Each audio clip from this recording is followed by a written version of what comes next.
একটি ছোট্ট গ্রামে থাকতো একটি কিউট সাদা বিড়াল। আমরা কিন্তু সেরা বন্ধু। বিড়াল আর ইঁদুর আবার বন্ধু হয় নাকি? আমরা সেরা বন্ধু।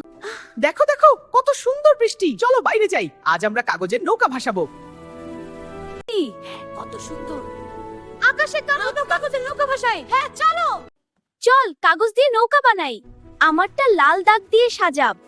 দেখ ভাসছে, আর নন এগিয়ে যাচ্ছে। আমারটা তো কম যায় না। আমার নৌকাটা ডুবে গেল। চলো আমরা একসাথে একটা বড় নৌকা বানাই।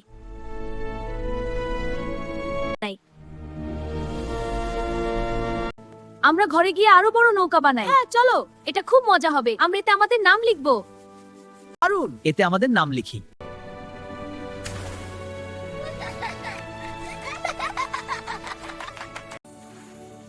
বন্ধুত্ব মানে একসাথে থাকা, একসাথে জেতা। বন্ধুত্ব মানে একসাথে থাকা, একসাথে জেতা। সেদিন তারা শিখলো, একাই জিতলে মজা কম, কিন্তু একসাথে করলে সবকিছুই সুন্দর হয়।